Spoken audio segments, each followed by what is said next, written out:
Bom, nós vamos estudar então a multiplicação de monômios. Monômios, porque todos os termos que estão sendo multiplicados aqui, eles tratam-se de monômios. Então aqui nós temos monômio, monômio, essa expressãozinha aqui, ó. Tem várias multiplicações aqui, mas nós temos o quê? Um monômio aqui. Então é sempre um monômio multiplicado por outro monômio. Tá? A multiplicação de monômios, aqui nós vamos verificar que uma situação que ela acontece bastante é em cálculo de área.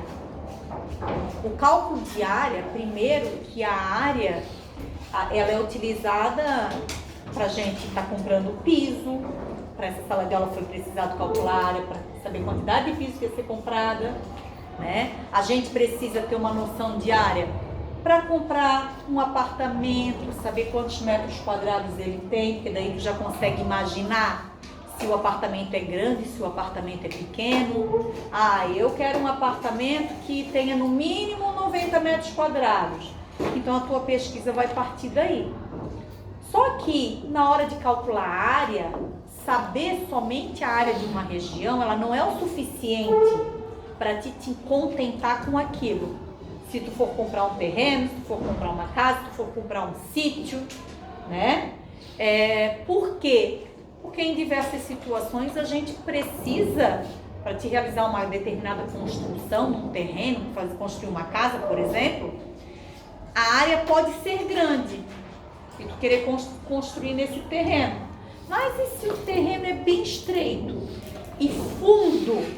Vai ficar boa uma casa ali? Não vai? Tu tem uma dimensão mais ou menos de como que tu queres esse terreno, quanto de largura e quanto de comprimento, para te ver se é um terreno bom para fazer uma casa boa ali, né? Se não, que casa que vai ficar? Um terreno estreitinho, uma casa compridona assim, né? Eu já vi terreno desse jeito, já vi casa estreitinha assim. Aqui em Itajaí isso não é tão comum, mas para o norte, para o nordeste, se vocês verificarem, eu vou trazer para vocês essa imagem para vocês verem como que os terrenos são assim, as casas são todas estreitas, uma no ladinho da outra, e daí ela é compridona, entendeu? É assim que funciona. Mas aqui isso não é comum vocês verem, porque aqui na nossa cidade nós vemos o quê? Terrenos com uma dimensão boa, de frente e de fundo, para a pessoa fazer o quê? A casa aqui e a garagem do lado ainda do carro. É mais ou menos assim.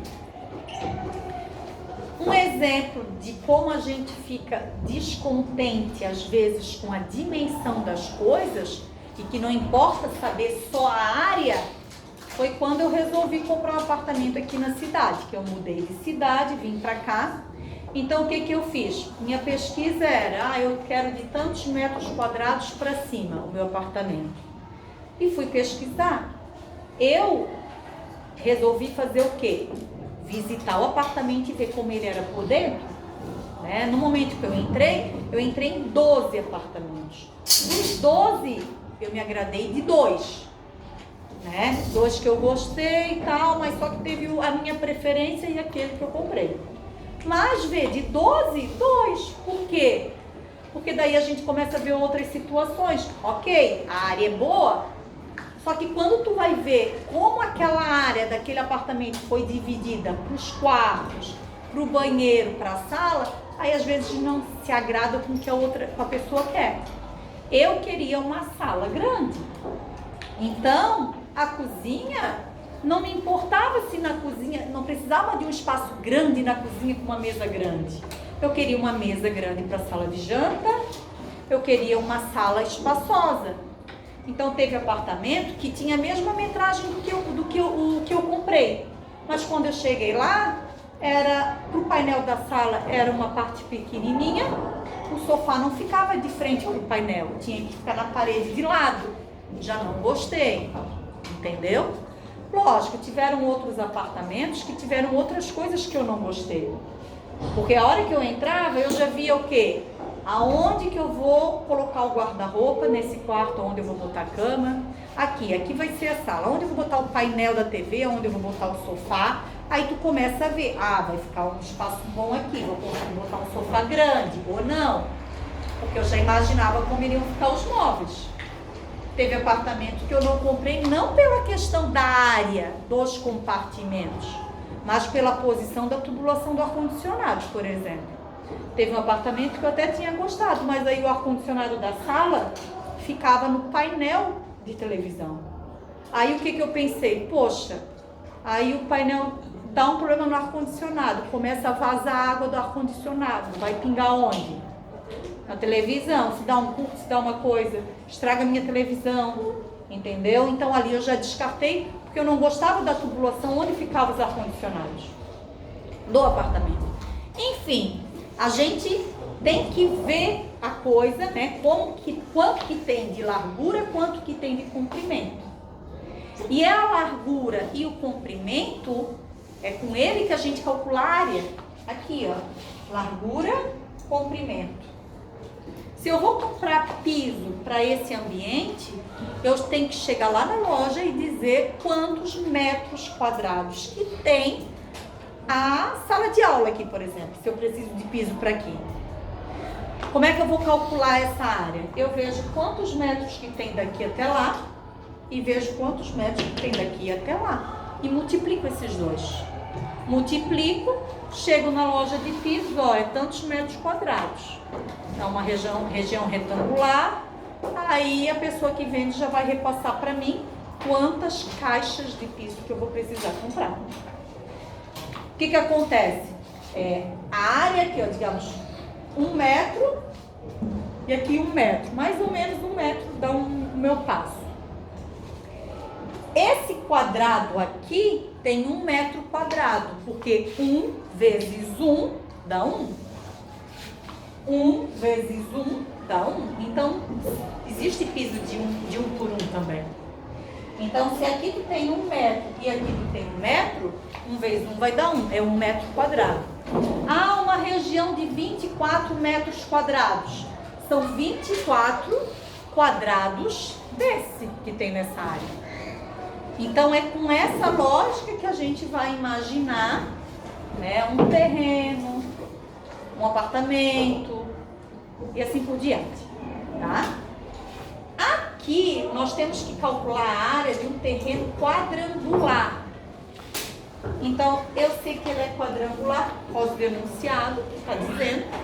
Se não estivesse escrito que ele é quadrangular, eu já saberia, porque aqui, ó, os ângulos de 90 graus, eles garantem que essa medida é igual a essa e que essa de cá tem a mesma medida do lado oposto, porque todos os ângulos são de 90 graus. E para calcular a área, como é que eu calculei a área aqui desse piso que era 1 por 1? O que eu fiz? Frente multiplicado pelo fundo, né? Largura e comprimento. Aí 1 vezes 1 deu 1. Quanto que mede aqui? X. Eu não sei quanto que é a medida, então é X. Então, para eu calcular a área, eu faço a frente, que é X, multiplicada pelo comprimento, que é X. Vocês estudaram as propriedades da potenciação. Quando a base é igual, o que se faz com os expoentes?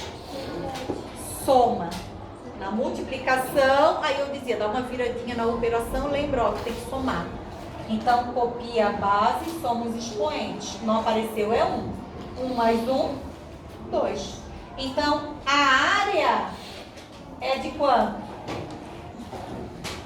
É x ao quadrado. Tá bom? Outro aqui, ó. Calcule a área da seguinte figura. Nós temos um retângulo aqui, né? Como são 4 ângulos de 90 graus, o cálculo da área dessa figura aqui é frente vezes fundo. Tá? Como é que eu faço, então? 4x vezes 2x igual, só que agora tem número na frente. Aí eu multiplico os números da frente. 4 vezes 2, 8. 1 mais 1, 2. 8x ao quadrado. Então, eu vou responder aqui, ó. A área é o quê? Igual a 8x ao quadrado. Ou a área é 8x ao quadrado. Tudo bem? Daqui em diante eu botei vários exemplos de várias situações que podem estar acontecendo. Então imaginem vocês o terreno em que é frente vezes fundo, frente vezes fundo, frente vezes fundo. Professora, mas esse aqui tem 3 multiplicando. Então é como se fosse o cálculo do volume de uma caixa de água da casa de vocês. Eu quero saber qual é o volume que aparece ali, porque o volume a gente multiplica 3 dimensões.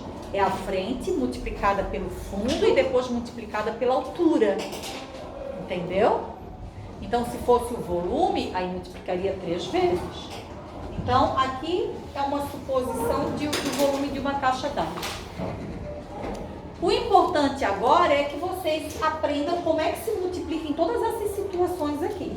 Então, o segredo é, na multiplicação, vale a regrinha aqui, ó.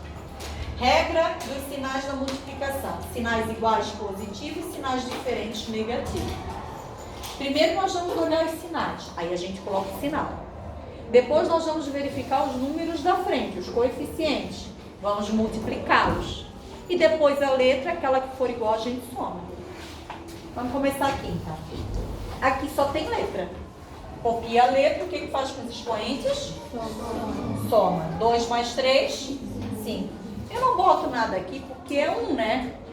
1 vezes 1 dá 1. E 1 não se coloca. Então ficou x elevado à quinta potência. Joia? Número 2 vai ficar x elevado a quanto? 3. Porque quando não aparece é 1. 1 mais 1 mais 1, 3. Na próxima, ó, é praticamente igual à questão número 1, só que aparecem os sinais. Então, eu tenho que me preocupar com os sinais também. Na multiplicação, sinais iguais fica positivo. Isso. Agora, a letra faz o que com os expoentes?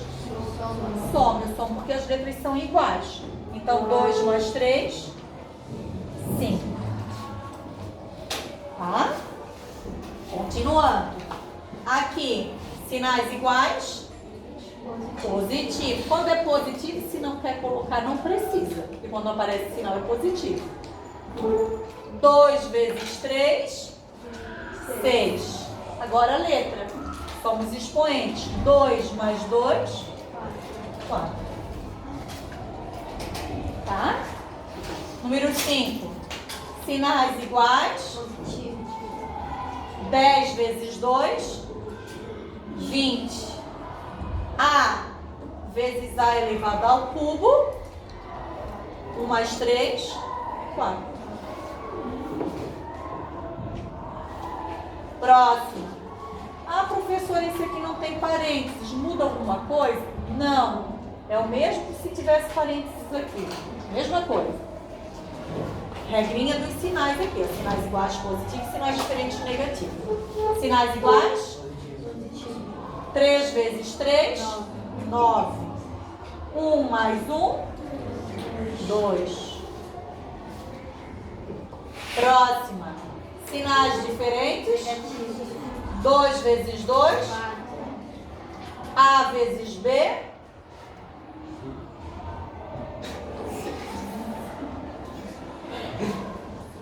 Pode somar os expoentes? Não. Por quê? Porque são diferentes. Não são iguais as letras. Então vai ficar A vezes B. Porque quando não aparece a operação aqui, é uma multiplicação, só que não se usa, né? Então fica AB. Bota as duas letras ali multiplicando uma pela outra. Tá bom? Aqui não aparece, mas na verdade aqui é um negativo que está aqui na frente multiplicando. Sinais iguais? 1 vezes 7. Aqui não tem A e aqui tem A. Ou ainda a regrinha da subtração na frente dos parênteses é o contrário do que tem dentro, é o 7A positivo.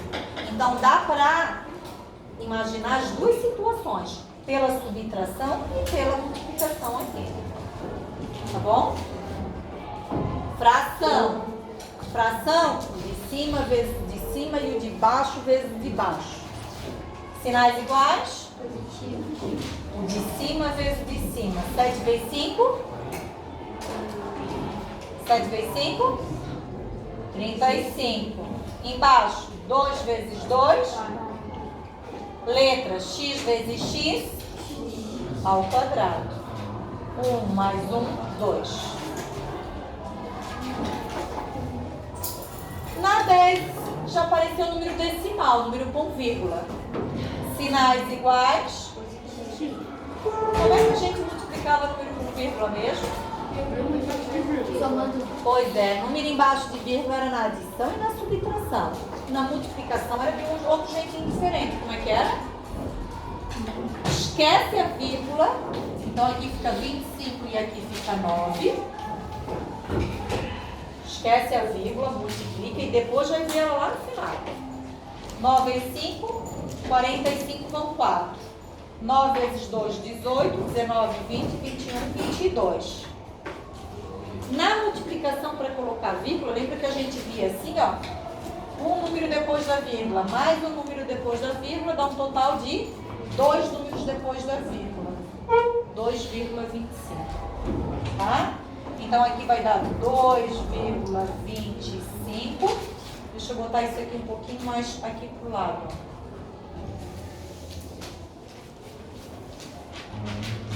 2,25 o quê? Aqui, ó, tem A ao quadrado B. E aqui tem AB. A com A, B com B. Tá? Então, aqui vai ficar 2 mais 1. Dá quanto? 3. E a letra B, 1 mais 1, 2. Soma os expoentes e bota o número de letras aqui bem em cima da letrinha. Tá? Então, aqui, ó, 2 mais 1, 3. 1 mais 1, 2. Fechou. E por último, sinais iguais.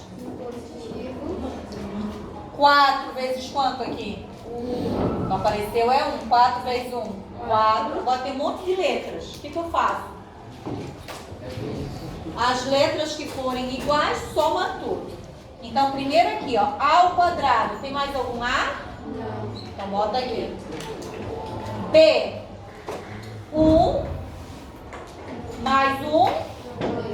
Isso, 2. C. 1 mais 1. Acabou? Não, falta D aqui ainda. Só tem essa, então bota aqui, ó. Tá tudo multiplicando essas letras. Porque quando não tem operação ali no meio, é a multiplicação que a gente tem. Tá bom? Então, na multiplicação de monômios, a gente tem que tomar cuidado com os sinais. Sinais iguais, positivos, sinais diferentes, negativos. Os coeficientes da frente, que multiplicam-se. Tá? E bota lá. E as letras. Letras diferentes, copia tudo lá multiplicando. E as letras que forem iguais, somam seus expoentes. Tá certo?